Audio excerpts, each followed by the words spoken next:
Hello everyone, welcome to my channel. My name is Dr. Disha. I'm public health expert talking about the prevention. और इस video के माध्यम से आज हम बात करने वाले हैं ऐसी बीमारी जो बहुत ही ज़्यादा इन्फेक्शियस है और बहुत सालों से ये हमारे देश में हो रही है। आज भी जो केसेस हैं इस बीमारी के वो पाए जाते हैं। इस बीमारी का नाम है टीबी। आप सभी ने सुना होगा। इसको अगर हम नॉर्मल भाषा में हम बोलें तो ये है आपकी ट्यूबरक्लोसिस, जो बहुत सारे लोगों को इन्फेक्ट करता है। आज भी इंडिया में बहुत सारे लोग इस टीबी से ग्रसित होते हैं और ग्रसित होने के साथ-साथ वो अपना ट्रीटमेंट जब करवाते हैं तो उस ट्रीटमेंट को कंप्लीट नहीं करते। इसी की अवेयरनेस के लिए आज ये वीडियो है। आप इस वीडियो को एंड तक ज़रूर देखिए और अगर आपको कोई भी डाउट है ट्यूबरक्लोसिस के बारे में तो आप मुझे कमेंट में अपना मैसेज ड्रॉप करके पूछ सकते हैं।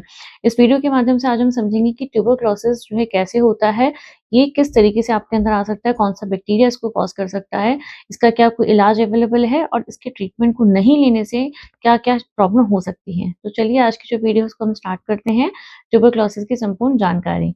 और इस वीडियो को एंड तक ज़रूर देखिए और साथ ही साथ आप इस चैनल को सब्सक्राइब कर सकते हैं अगर आपको वीडियो पसंद आती है और अगर आपको ऐसी हेल्थ अपडेट्स अच्छी लगती हैं तो। ट्यूबरक्लोसिस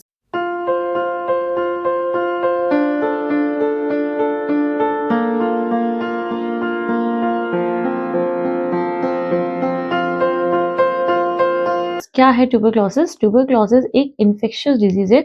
इन्फेक्शियस डिजीज़ कौन-सी होती है? इन्फेक्शियस डिजीज़ का मतलब होता है जो एक इंसान से दूसरे इंसान में जा सकती हैं, वो उसको फैल सकती हैं। तो इसके वो जैसे हम कोविड की जब हमने बात की थी तो कोविड भी एक इन्फेक्शियस डिजीज़ था, जो एक इंसान से दूसरे इंसान में ट्रांसमिट हो सकता था। ठीक उसी तरह से जो ट्यूबरक्लोसिस है, ये भी एक इन्फेक्शियस डिजीज़ है।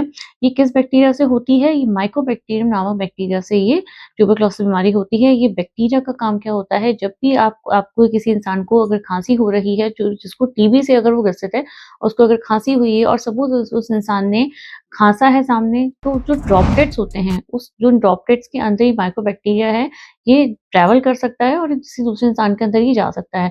और जब ये किसी इंसान के अंदर ये बैक्टीरिया ड्रॉपलेट के थ्रू एंटर करता है, तो सबसे पहले जो हमारे लंग्स होते हैं, लंग्स के अंदर जाकर वहाँ की जो एल्वेलाई हैं, उनके अंदर जाकर ये बैक्टीरिया चला जाता है और इससे बचने के लिए हमारी बॉडी के अंदर जो मैक्रोफेजेज़ हैं, वो रिलीज़ होते हैं और उस बैक्टीरिया को वहाँ पे ये स्टॉप करते हैं।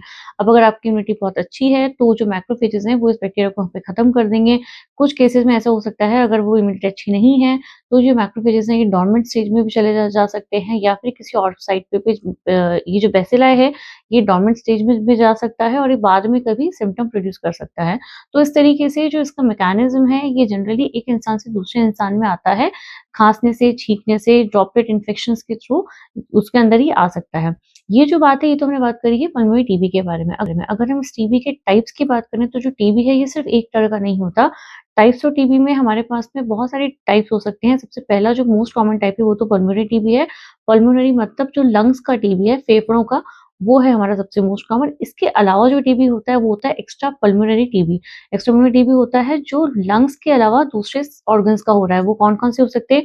वो ब्रेन का टीबी हो सकता है, इसके अलावा जो आपके जॉइंट्स हैं, बोन्स हैं, उनका टीबी भी हो सकता है और ये जो जॉइंट्स वाला है टीबी है, ये बड़ा कॉमन है और ये काफ़ी लोगों के अंदर पाया जाता है। इसके अलावा इंटेस्टाइन का टीबी टीबी हो सकता है। इंटेस्टाइन में जो आंत होती है, आंत के अंदर भी टीबी हो सकता है। जो ऐसे पेशेंट्स होते हैं, इनके केसेस में पेशेंट को बहुत ज़्यादा डायरिया होना, कॉन्स्टिपेशन होना, इस तरह के कुछ-कुछ उनको सिम्पटम्स आ सकते हैं। इसके अलावा जो महिलाओं के अंदर हम देखें तो जो बच्चेदानी है, यूट्रस है, उसका भी टीबी महिलाओं को हो सकता है और उसकी वजह से महिलाओं के अंदर इनफर्टिलिटी के केसेस भी देखे गए हैं।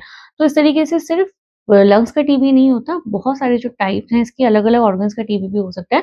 बट हाँ, जो मोस्ट कॉमन टीबी जो पाया जाता है, वो जनरली होता है लंग्स का टीबी और इसको हम पल्मोनरी टीबी कहते हैं। अब नेक्स्ट अगर और एक और, ये तो है एक्स्ट्रा पल्मोनरी टीबी और तीसरा होता है डिसेमिनेटेड टीबी। डिसेमिनेटेड टीबी होता है जो बॉडी के जो बहुत सारे जो ऑर्गन्स हैं, उनको एक साथ जब ये अफेक्ट करता है, तो उसको हम डिसेमिनेटेड टीबी कहते हैं। नेक्स्ट अब हम इसके रिस्क फैक्टर्स की अगर हम बात करें, what are risk factors of tuberculosis? Risk factors हो सकते हैं, अगर कोई बहुत ज़्यादा स्मोकिंग हो गया, टोबैको और किसी भी तरीके से आप बहुत ज़्यादा यूज़ कर रहे हैं, वीक इम्यून सिस्टम हो गया। इम्यून सिस्टम अगर आपने किसी को पेशेंट को एचआईवी है, तो उसका इम्यून सिस्टम बहुत ज़्यादा कम होता है, बिकॉज़ उस केस में क्या होगा, जो मैक्रोफेजेज़ हैं, वो टीबी को मार नहीं, जो उसका माइकोबैक्टीरिया है, बेसिल है, उसको ये मार नहीं पाएँगे। तो उस केस में वीक इम्यूनिटी अगर किसी की है, तो एक रिस्क फैक्टर है। इसके अलावा डायबिटीज़ है, वो भी एक इसका रिस्क फैक्टर हो सकता है। विटामिन डी की अगर डेफिशिएंसी है, जो आज के समय बड़ी कॉमनली पाई जाती है, महिलाओं के अंदर भी, मेल्स के अंदर भी, क्योंकि ज़्यादातर लोग आजकल जो वर्क करते हैं, वो ऑफ़िस के अंदर वर्क करते हैं और वो ऑलमोस्ट उनका फुल डे वर्क प्रोफाइल होता है, तो सनलाइट एक्सपोज़र लोग इतना नहीं ले पाते, तो विटामिन डी डेफिशिएंसी आज के समय में बहुत कॉमनली है, तो ये भी एक रिस्क फैक्टर हो सकता है टीबी का। तो इस तरीके से बहुत सारे रिस्क फैक्टर्स हैं जो टीबी को कॉज़ कर सकते हैं। अगर हम इसके लक्षण की बात करें, तो क्या-क्या लक्षण पेशेंट के अंदर आ सकते हैं, वो कौन-कौन से सिम्पटम्स हैं जिनको देखकर पेशेंट को अंदाज़ा लगना चाहिए कि उसे टीबी हो सकता है। तो सबसे पहला और मोस्ट कॉमन अगर हम पल्मोनरी टीबी की बात करते हैं यहाँ पर, जो फेफड़ों का टीबी है, उस केस में पेशेंट को अगर 2 हफ्ते से ज़्यादा खाँसी रह रही है, 15 दिन और 2 हफ्ते, इसका क्राइटेरिया है। अगर किसी पेशेंट को 2 हफ्ते से ज़्यादा खाँसी रह रही है, खाँसी कौन-सी, सूखी नहीं, स्पूटम वाली खाँसी जिसे हम बलगम वाली खाँसी बोलते हैं। अगर किसी भी मरीज़ को 2 हफ्ते से ज़्यादा बलगम वाली खाँसी रहती है, तो वो एक इंडिकेशन हो सकता है कि पेशेंट को अपना जाकर टीबी के लिए टेस्ट करवाना चाहिए। दूसरा यहाँ पे है, अगर मरीज़ को खाँसी के साथ-साथ ब्लड आना लग जाता है, अगर खून भी आ रहा है साथ में बलगम में, तो भी वो एक इंडिकेशन हो सकता है टीबी का।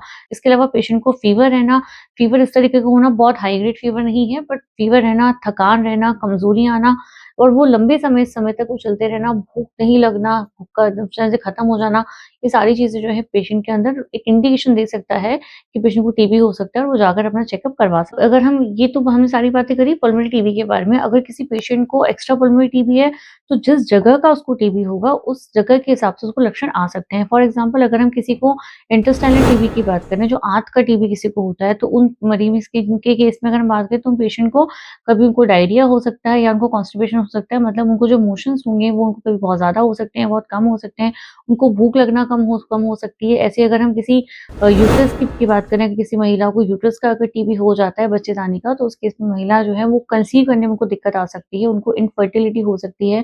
अगर हम किसी की नी नी का जो टीबी होता है, जो बोन का टीबी होता है, उसकी अगर हम बात करें, तो पेशेंट को वहाँ पे पेन हो सकता है। तो इस तरीके के, और अगर किसी को ब्रेन का टीबी होता है, तो मरीज़ को फ़ीवर आ सकता है, पेशेंट को उस टाइम पे जो सीज़र्स हम बोलते हैं, झटके मतलब वो हो सकते हैं, पेशेंट अनकॉन्शियस हो सकता है। तो इस तरह के अलग-अलग जो सिम्पटम्स हैं मरीज़ को, जिस तरह की उसको साइट होगी, उस साइट के हिसाब से पेशेंट को वहाँ पे सिम्पटम्स आ सकते हैं। तो आपको इन एनी केस, अगर आपको कोई सा भी ऐसा अनयूजुअल सिम्पटम लगता है, अगर आपको बहुत ज़्यादा बुखार रह रहा है, आपको अगर थकान है, आपको कमज़ोरी है, आपको भूख नहीं लग रही है, या आपको ऐसा कोई सिम्पटम नज़र आ रहा है जो आपको कॉन्स्टेंटली रह रहा है, तो उस केस में आपको जाकर अपना टीबी के लिए टेस्ट ज़रूर करवा लेना चाहिए। अगर आप किसी टीबी मरीज़ के कॉन्टैक्ट में आए हैं, तो डेफ़िनिटली आपको अपना जाके टीबी का टेस्ट आपको ज़रूर करवाना चाहिए। तो आपको टीबी का टेस्ट डेफ़िनिटली करवाना चाहिए।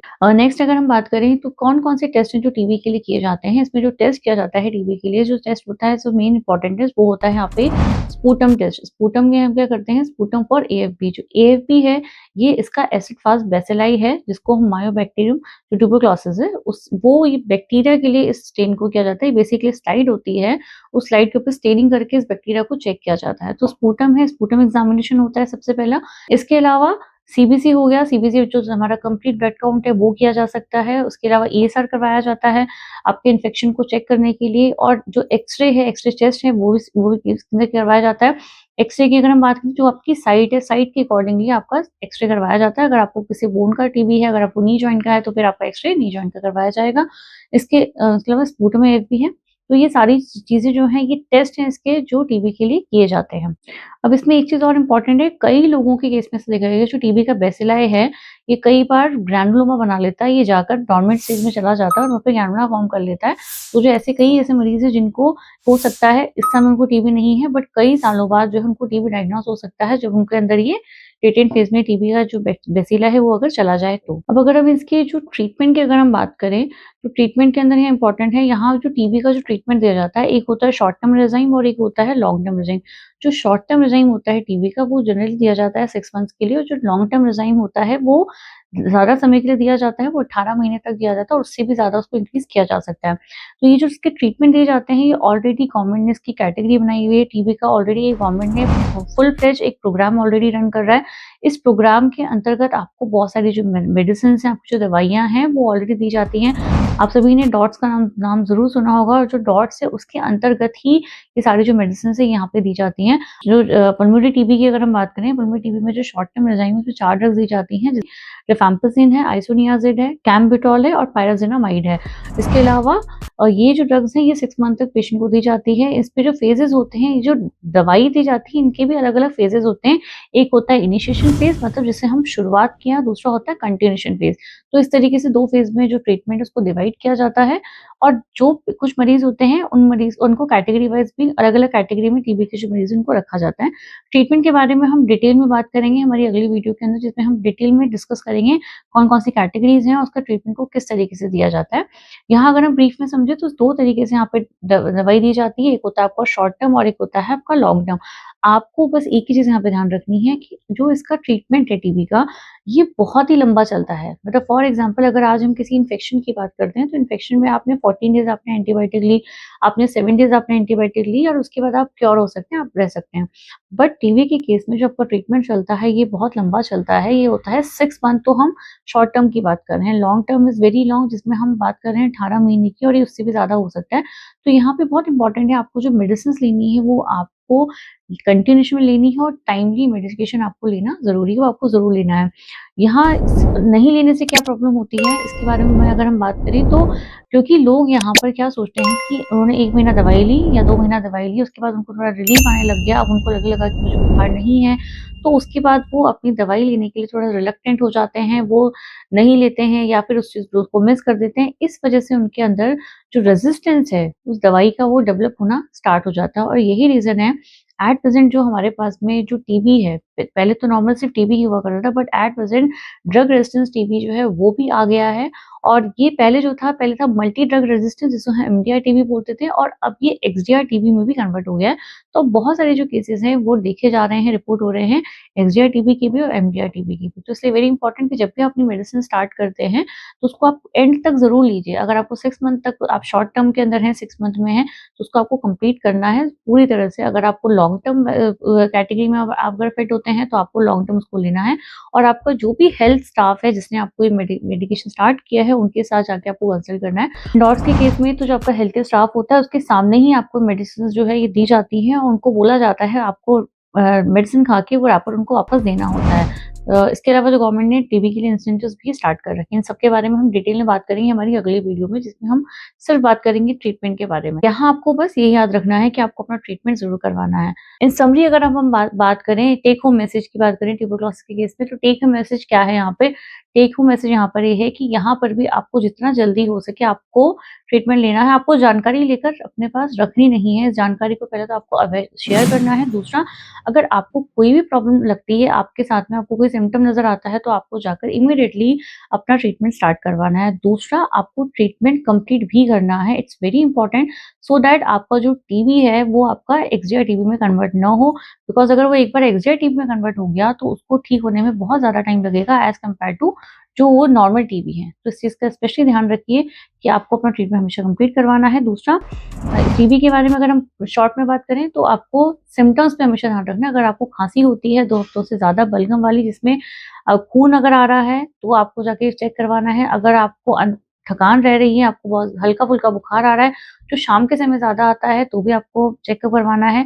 आपको भूख नहीं लग रही है, आपको कभी डायरिया हो रहा है, कभी आपको कॉन्स्टिपेशन हो रहा है, या आपको कोई भी ऐसा अनयूजुअल सिम्पटम जो आपको लग रहा है, जो आपको नॉर्मल नहीं है पहले के कंपैरिज़न में, जाकर आपको अपने हेल्थ केयर स्टाफ से कंसल्ट करना है। अपने डॉक्टर के साथ में आपको कंसल्टेशन लेनी है और साथ ही साथ अगर आपको डाउट होता है, तो आपको अपना डायग्नोसिस ज़रूर करवाना है और डायग्नोसिस के लिए हम सिर्फ स्पुटम फॉर एएफपी आप दे सकते हैं, उससे डायग्नोसिस कर सकते हैं।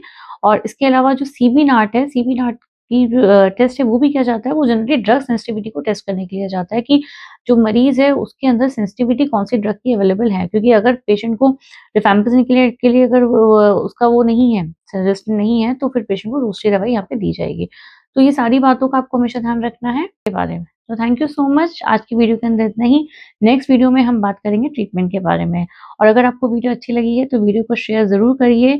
इस वीडियो की जानकारी को सिर्फ लेकर अपने पास नहीं रखिए, इसको साथ ही साथ बढ़ाइए। आई होप आज की वीडियो आपको पसंद आई होगी और अगर आपको कोई भी डाउट होता है ट्यूबरक्लोसिस के बारे में, तो आप मुझे कमेंट में अपना मैसेज ड्रॉप कर सकते हैं। मिलते हैं नेक्स्ट वीडियो में, जिसमें हम बात करेंगे डिटेल में ट्यूबरक्लोसिस के ट्रीटमेंट के बारे में। तब तक के लिए थैंक यू। और अगर आपको वीडियो अच्छा लगा है, तो वीडियो को लाइक कर दीजिए, इसको शेयर करिए ताकि इसकी अवेयरनेस ज़्यादा से ज़्यादा लोगों तक पहुँचे। और आप हमारे चैनल को सब्सक्राइब भी कर सकते हैं, अगर आपको इस तरह की हेल्थ अपडेट्स प्रिवेंशन के रिगार्डिंग पसंद आती हैं तो। Thank you so much.